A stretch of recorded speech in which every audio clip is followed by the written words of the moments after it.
Sónia Ferreira, tenho 47 anos e sou gestora da empresa. Olá, sou a Carolina, tenho 34 anos, sou assistente social, trabalho na área da deficiência há 10 anos, mais ou menos. É curioso, Carolina, porque estamos cá hoje, ambas, nunca nos tínhamos cruzado antes, mas estamos cá para falar de algo que temos em comum, o facto de ambos sermos ostomizadas. Como é que surgiu na tua vida a situação de ostomia? O que é que deu origem à ostomia? Eu, aos 15 anos, fui diagnosticada com doença de Crohn e eu sempre tive a doença muito ativa, tanto que todos os anos eu era internada pelo menos uma vez, às vezes mais.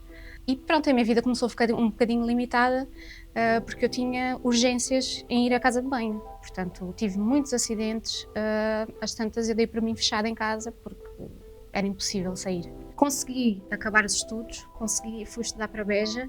O meu pai levava-me de carro e depois voltava e depois ia-me buscar outra vez e voltava só para não ter que ir de autocarro. Eu na altura não tinha carta. Portanto, foi sempre um processo assim muito em colaboração com todos, com a família, com professores. No início as pessoas não percebiam, mas foi preciso acontecer um acidente à frente de uma professora para ela dizer, ok, pronto. E a partir daí eu fazia os testes em casa, fazia tudo em casa e consegui acabar. Inclusive, no ano que fiquei colostomizada, que eu tinha 24 anos, estava numa altura mais ou menos bem. Entretanto, fui a Setúbal para fazer um exame de rotina de colonoscopia e houve uma perfuração no intestino e aí fui operada de urgência e fiquei então com a colostomia a partir daí. E até fui fazer a apresentação da tese, estava muito debilitada, fui em cadeira de roda, pronto, e acabei. A tua experiência tem a ver com uma doença que se foi desenvolvendo e agravando. A minha situação foi um bocadinho ao contrário, foi logo de nascença, eu nasci com uma malformação da bexiga e usei fralda até aos quase 7 anos. A minha mãe, no primeiro ano de escola primária, ia à escola primária mudar-me as fraldas 2 ou 3 vezes durante aquelas horas que eu estava na escola. E no fim do primeiro ano, os meus pais falaram com o médico e disseram que não era normal e saudável para mim, mentalmente, ter a mãe a mudar-me as fraldas aos 6 anos. E foi aí que os urologistas que me acompanhavam, basicamente durante aquele período da infância, sugeriram aos meus pais que havia aqui uma possibilidade, que poderíamos pôr em cima da mesa, que era fazer uma ostomia. Basicamente, nunca nenhum dos meus pais tinha ouvido falar de tal coisa, mas foi o que aconteceu. Já ali perto dos meus 7 anos, fiquei urostomizada e uso efetivamente um saco áureo. Claro que, como tudo, acaba por ter aqui as suas limitações, porque verte, porque acontecem alguns acidentes, mas durante o meu percurso de vida e durante algumas situações que fui tendo, nomeadamente quando estamos longos períodos a fazer exames na faculdade e assim, aquelas horas seguidas, e emocionalmente nós estamos assim sobre alguma pressão e temos mais vontade de fazer xixi, acaba por acontecer acidentes e ter que sair de porta fora, mas tive a mesma sorte que tu de ter professores, mesmo nessa fase. Na escola primária elas conheciam os meus pais, era diferente, havia uma proximidade e eles conheciam já desde a minha professora primária, desde muito pequena, mas depois na faculdade os professores também foram muito simpáticos, entre aspas, compreensivos nesse sentido. Nunca fiquei propriamente em casa e, felizmente, nunca tive a sofrer da mesma situação que tu, mas havia ali uma segunda oportunidade para fazer um exame mais à frente e pronto, e abandonar a sala quando as coisas aconteciam. E como é que foi a adaptação? Foi fácil? Eu era uma criança, tinha 7 anos, não é? E nesta fase em que só pensámos efetivamente em brincar e numa altura em que brincávamos muito na rua, eu só queria ver-me livre do hospital e voltar a brincar. Fui aprendendo a lidar com muita facilidade com isso, porque nós absorvemos muita coisa e adaptamos muito rápido quando somos crianças. E acho que, no fundo, foi uma sorte também ter sido um processo ainda naquela fase, porque não era tão questionada, não questionava tanto, ok, a situação da fralda não era boa, e por isso foi uma melhoria na minha qualidade de vida. E acaba por, depois, a minha entrada na adolescência e da fase adulta, eu já estar adaptada a isso, nomeadamente aos 12 ou 13 anos, quando era operada e tinha alta, e depois acabava por tirar os pontos em casa sozinha, muitas das vezes, ainda com 12 ou 13 anos, porque fazia já parte das minhas rotinas. as cirurgias acabaram por ser um bocadinho frequentes, e nomeadamente cirurgias reconstrutivas, da parte mesmo ginecológica e tudo, e que me obrigava a, às vezes, estar 2 horas a tirar pontos no hospital. E quando eram coisas pequenas eu já dispensava o hospital e assim, eu faço isto. E na tua rotina, na tua adaptação, já foi numa fase adolescente, início da fase adulta? Sim. É assim, nós, quando digo nós, eu, os meus pais, né, a minha irmã e o meu núcleo familiar, sempre foi um grande receio o saco, porque nestas doenças é quase a última hipótese, não é? Então quase que era uma palavra proibida em casa. Assim que acordei da cirurgia, meti logo a mão aqui, pensei, pronto, já tenho o saco. E por incrível que pareça, eu pensei, porque é que eu não meti isto antes? E arrependo-me até hoje de não ter colocado logo o saco, porque mudou muito a minha qualidade de vida. Eu faço tudo, não é? Para melhor. Para muito melhor, sim. No início foi complicado, a adaptação com os materiais, não é? Alguns sacos não corriam muito bem, e depois é a questão do cheiro, não é? Mas pronto, com a ajuda das enfermeiras, dos médicos, consegui encontrar um material que adaptasse e pronto, e faço tudo. Isso foi a tua mudança de vida foi já numa fase então do início da vida adulta, em que possivelmente já pudesses pensar em ser mãe, em ser, muitas vezes, para muitas mulheres é o sentir-se completa como mulher, não para todas, mas para muitas sim. No meu caso sentia que estava na altura de eu ser mãe, sentia que faltava algo mais. Como é que foi esse desafio? Eu sempre sonhei em ser mãe, pronto, sempre foi sempre isso. Nem que eu precise morrer, mas eu quero ser mãe. E pronto, e o meu marido sempre dizia, mas se não conseguires não há problema. Então fiquei uma altura da minha vida assim, sem pensar muito.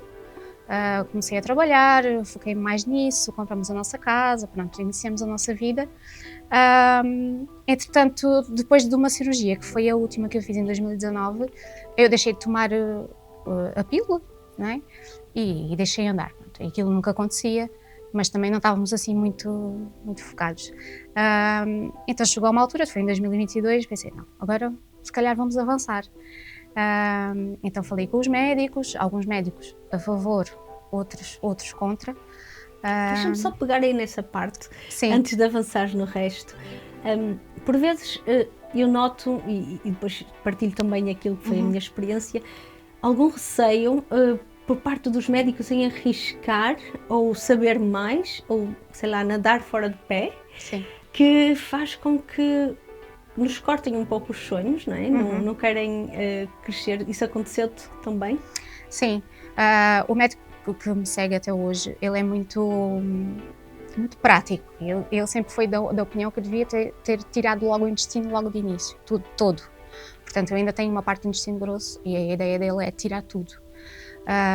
Pronto, e ele sim disse, pensa bem, porque isso não vai correr bem. Pronto, e a partir daí eu fiquei um bocadinho magoada com ele e falei com outro médico e esse médico então apoiou-me e eu fui procurar um ginecologista que fosse também especializado em fertilizações, pronto. E por acaso tive muita sorte, apanhei um médico muito bom que logo na primeira consulta disse, não vais conseguir, vamos fazer uma ressonância só para ver como é que está isso aí, mas digo-te já que não vais conseguir, naturalmente.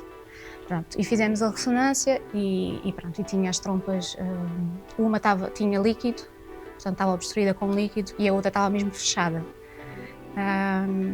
Pronto, ele depois disse-me, afinal, era o que eu pensava, mas temos de tirar essa trompa que tem o líquido. Portanto, esse líquido acho que pingava no útero e não deixava implantar.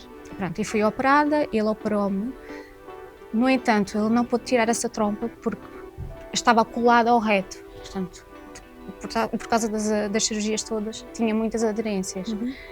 Então ele teve a descolar tudo e achou melhor não tirar essa trompa porque havia mais riscos. Então o que ele fez foi laqueá-la. Laqueou a trompa, a cirurgia correu tudo bem, isso foi em outubro de 2023. Depois, já em janeiro de 2024, iniciamos o processo da fertilização in vitro. Pronto, e aí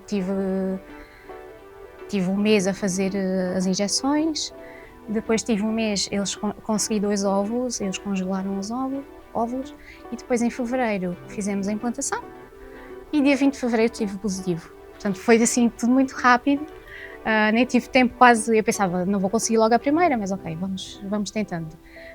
Mas conseguimos logo a primeira, e o cirurgião também foi uma pessoa que me ajudou muito, porque ele também é muito descontraído e disse que ia correr tudo bem, e se houvesse qualquer coisa ele estava lá. Transmitiu-te a segurança que precisavas para dar continuidade ao processo. E não fizeram assim um grande drama, tentaram que eu ficasse mais calma, porque eles a fazerem drama, não é? Depois pior era para mim, não é? E hoje tens uma menina. Tenho uma menina, tem 17 meses, é uma reguila, não para quieta, mas é muito bom. E valeu a pena toda essa coragem de continuar e procurar soluções para aquilo que eram as respostas para aquilo que eram os teus sonhos. Sim. É não desistir de todo. Sim. É preciso você fazer uma cirurgia, 1, 2, aquilo que for, mas Sim. é uma vida que depois tens pela frente e um desejo realizado de algum modo. É verdade. A minha experiência foi um bocadinho diferente. Eu, como era ostomizada desde os 7, o meu intestino foi cortado logo muito pequena, não era? Porque teve que ser feita a derivação posterior da ostomia. E como tal, o meu intestino acabava por ter ali algumas limitações com o crescer da barriga. O meu médico urologista desde a infância, eu conversei com ele disse-me sempre que era melhor eu não pensar nisso. O meu ginecologista era o mesmo desde a adolescência e início da fase adulta. Conhecia muito bem o meu historial todo. E havia ali uma relação de grande confiança.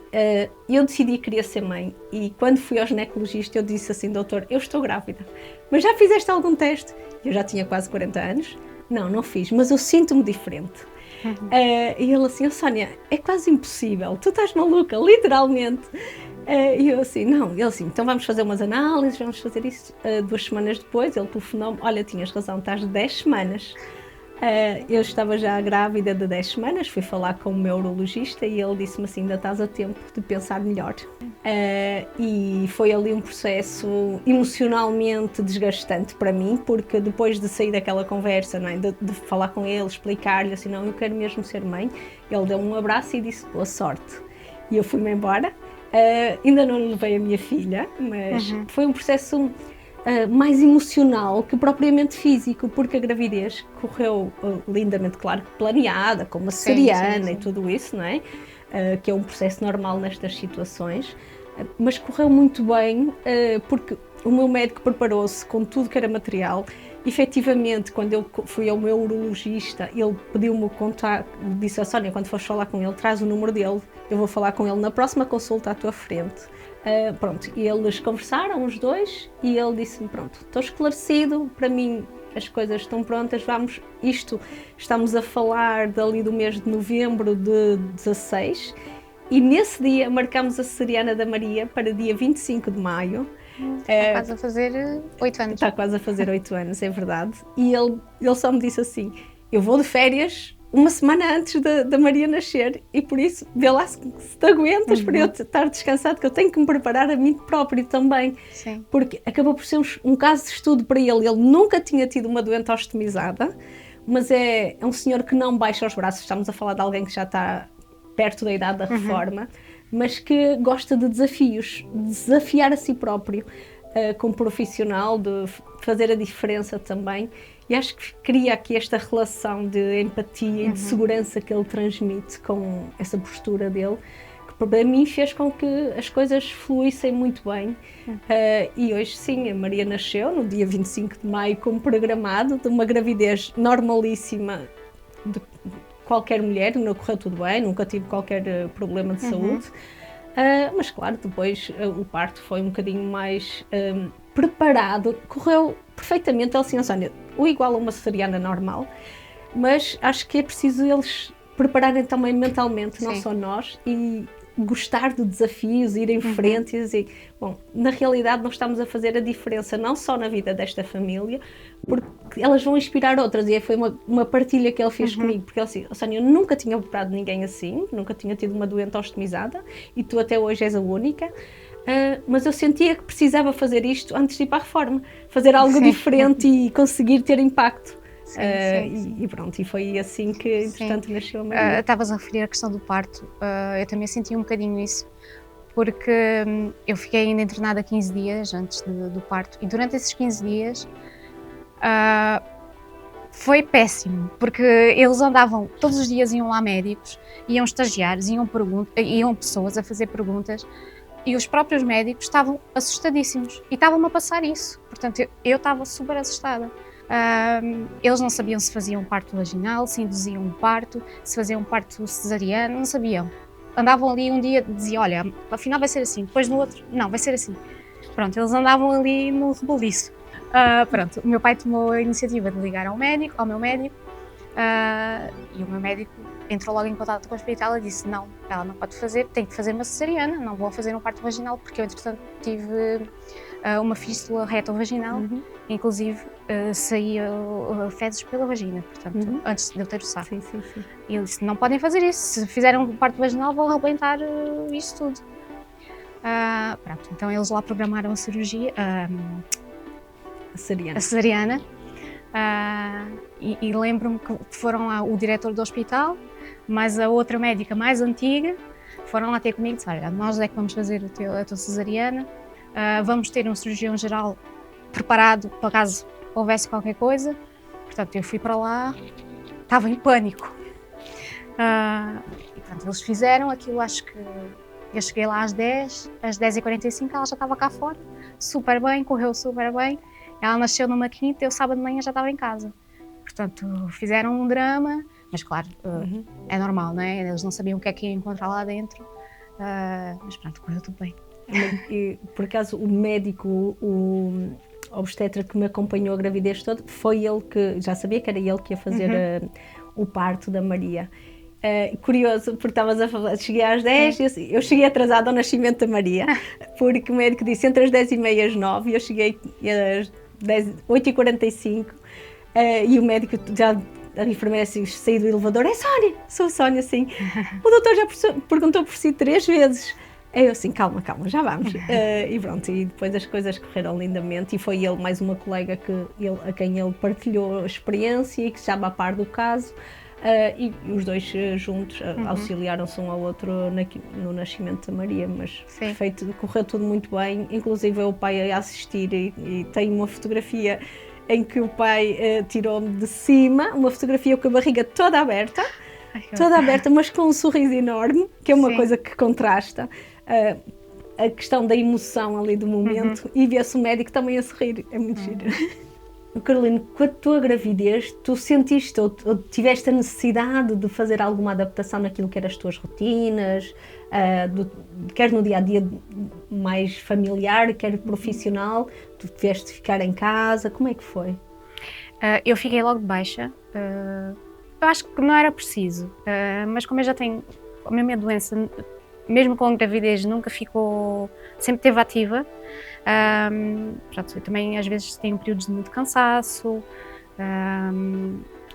e a única coisa que eu senti que fiz mais na gravidez, que eu não faço no dia a dia, e é um erro, foi a parte da alimentação, que eu devia ter mais cuidado com a alimentação, mas eu não tenho.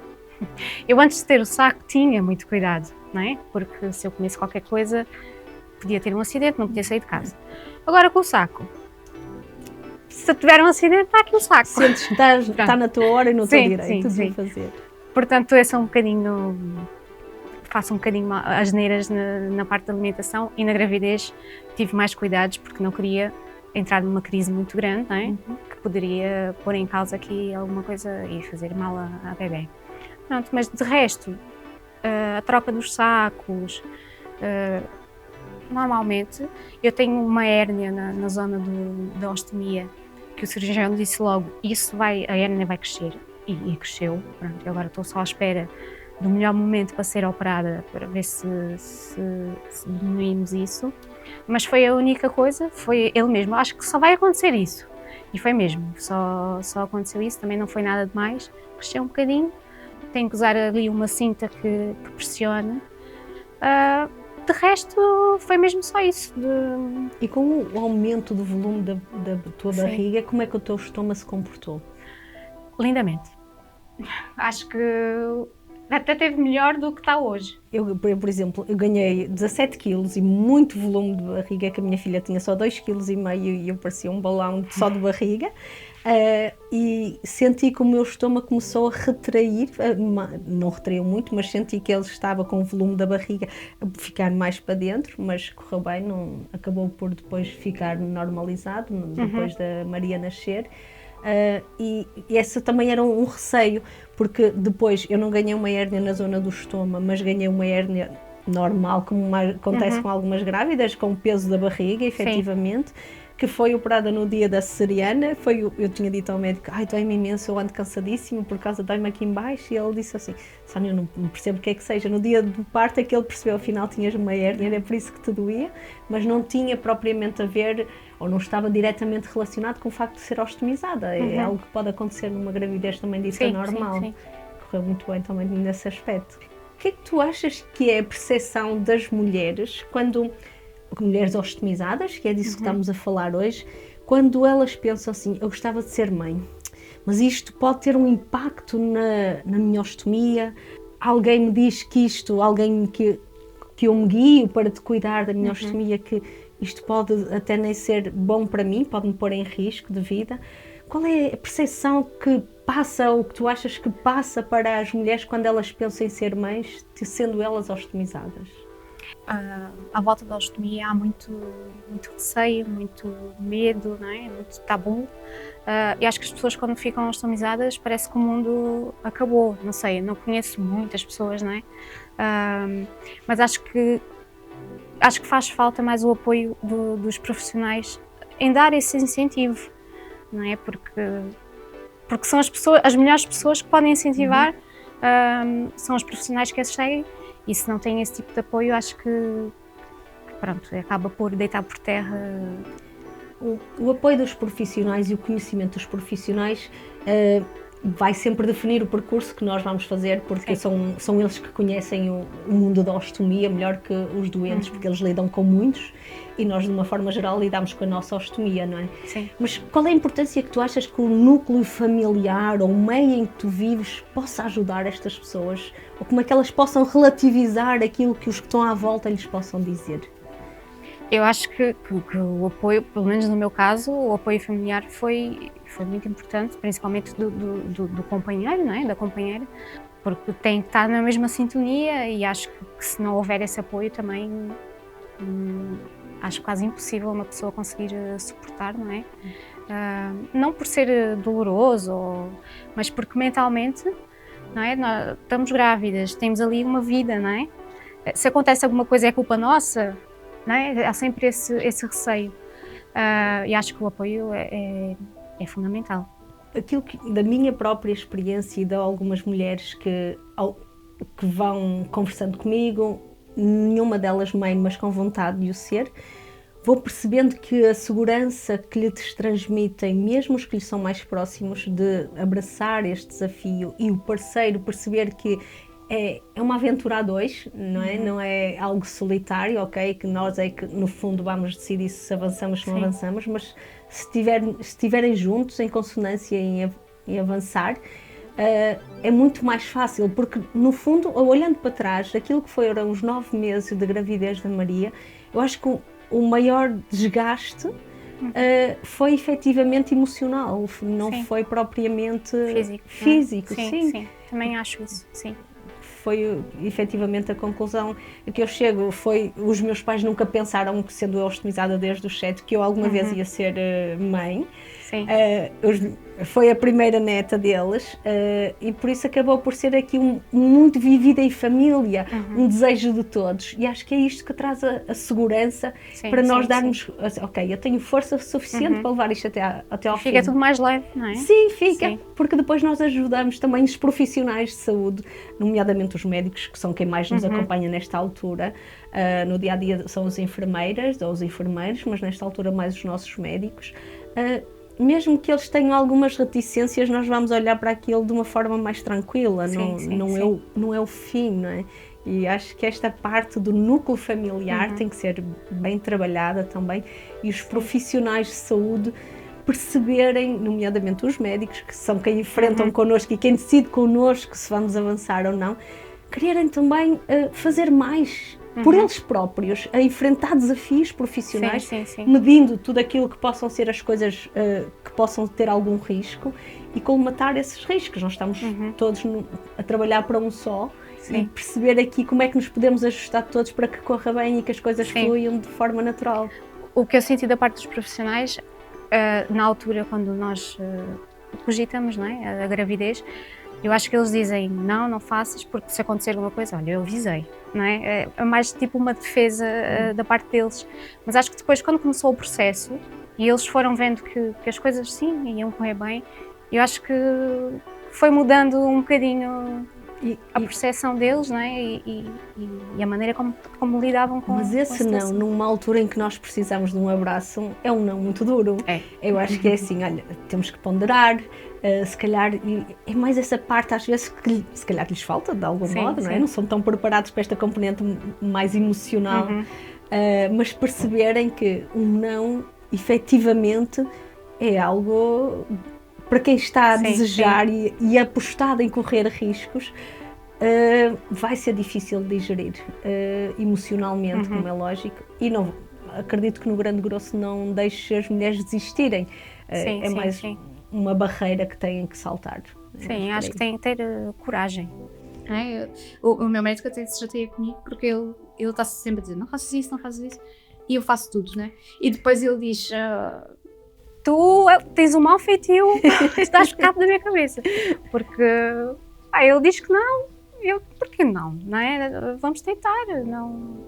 Mas pronto, também se percebe que do lado deles, não é? Eles não querem também assumir totalmente assumir a responsabilidade. Sim. Acho que é por aí.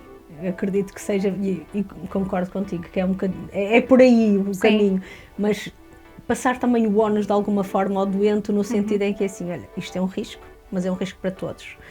Para mim é novo, nunca o fiz, já ouvi falar quem possa ter feito, mas estar ali mais alinhado com aquilo que são os desejos, porque por vezes as mulheres têm vontade de o ser, mas estão tão aconselhadas a não o fazer e não vão procurar uma segunda ou uma terceira opinião, que é algo que deveria ser feito, acredito, e acabam por, de algum modo, desculpem-me a expressão, mas castrarem-se elas próprias, porque eu, por exemplo, eu não precisei sequer de fazer qualquer tratamento, nem nada, porque nós decidimos que íamos ser pais e decidimos tentar. E correu bem, não tivemos essa necessidade, não é? Claro que depois, durante o desenvolvimento da gravidez e tudo, tem que haver assim um acompanhamento mais apertado, mais apertado, mas há que, de algum modo, depois de decidir, quer avançar, haver aqui um relaxar no sentido mais emocional, descontrair e viver a gravidez da forma que efetivamente o queriam viver.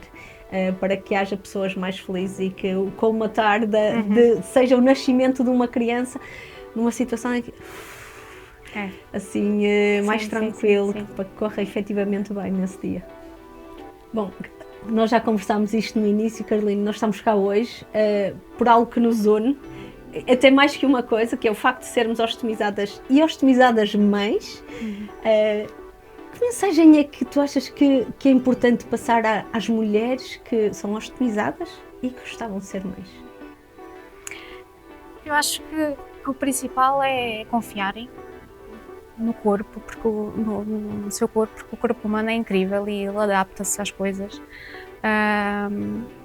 E acho que não há de ter receios, há que haver cuidados, muita informação. Mas acho que é uma coisa tão grande ser mãe, não é? Que acho que não pode ser posta de parte só porque tem receio ou medo, que é válido. Mas acho que tem que ter coragem e força e arranjarem força, sei lá onde. São mulheres, não é? Sim. Bom arranjar força em algum lado. Exato, somos mulheres e conseguimos tudo. E um grande desafio vem depois, porque é depois quando tu tens o bebê já no colo que tu, assim, bem, o desafio é agora eu tenho um bebê no colo. Exatamente. Aquilo foi só uma fase para chegar a isto, culminar é o desafio. Sim. E no fim, tudo que corra mal, não nos vamos lembrar de nada, porque vamos ter ali o nosso maior sonho, não é? E tudo vale a pena.